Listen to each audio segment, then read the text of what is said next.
Hannibal of Carthage, that one-eyed wonder of military science, waged war in unpredictable ways. His Roman enemies never expected him to cross the Alps with elephants, and his Greek enemies never anticipated the biological weapons that won his last victory. What horror lay lurking inside those experimental bio-bombs? I can't wait to show you.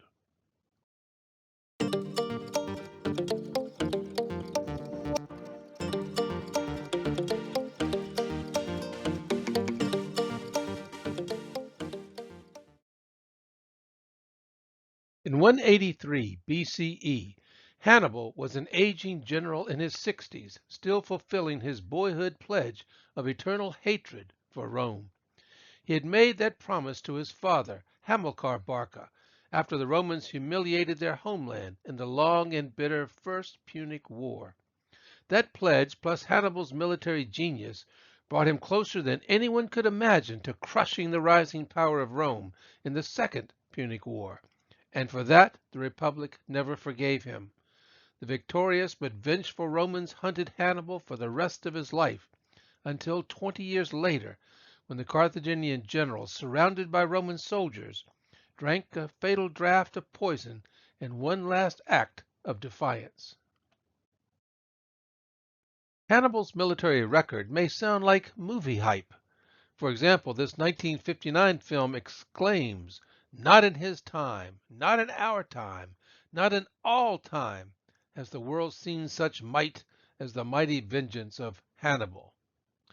Is this hyperbole rather than history? Maybe not, since the U.S. Military Academy at West Point teaches its cadets, and I quote, "As a general, Hannibal demonstrated tactical skill superior to that of Alexander the Great. No other general in history faced such formidable opposition."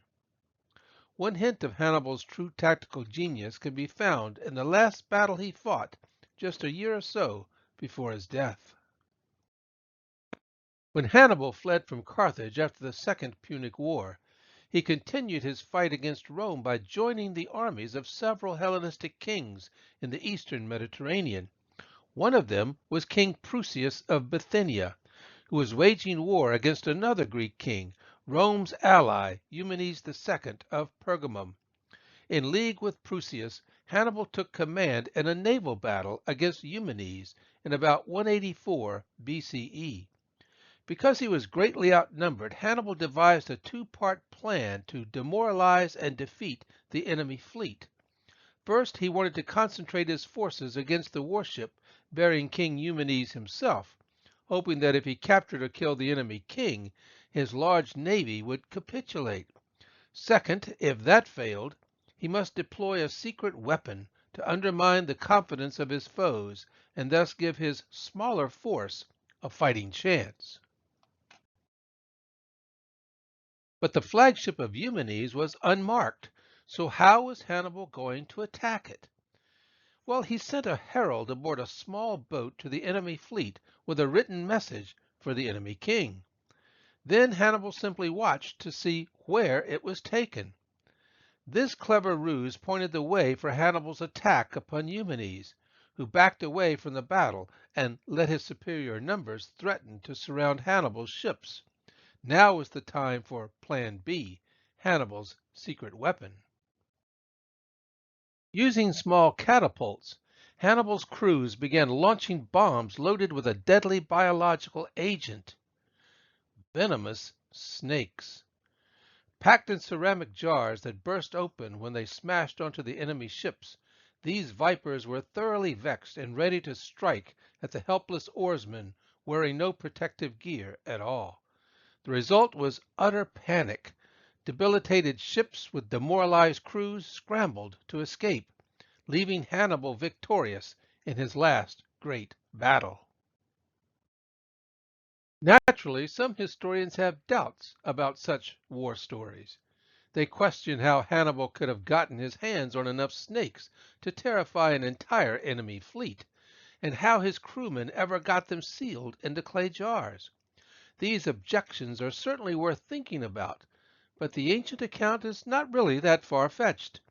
It would require only a few agitated snakes on board to disrupt the synchronized rowing of a warship, and a small number of affected warships could create sufficient chaos to turn the tide of battle. Hannibal need not terrify every sailor on every ship to make this tactic a seaborne success. And as for snakes kept in jars or baskets, this was a common practice in the Mediterranean world for religious purposes. In fact, there was an entire class of coinages that featured snakes kept in containers. These were called cystophoroi. Furthermore, similar bio-bombs were used as secret weapons by other commanders in antiquity. Some used jars filled with scorpions, which caused the same chaos as serpents when scattered among the barefoot sailors clad only in loincloths. Bees, particularly hornets, provided another form of ammunition when their hives were harvested and hurled in pots. Even in modern warfare, painful insects, vermin, and other noxious creatures have been deployed against an enemy. Nature can be a powerful ally since it is already armed and dangerous. I'm Dr. Frank L. Holt, thanking you for your interest in the ancient world and its incredible war stories. Please subscribe to this channel for more content like this and share it with your family and friends. I hope to see you here next time.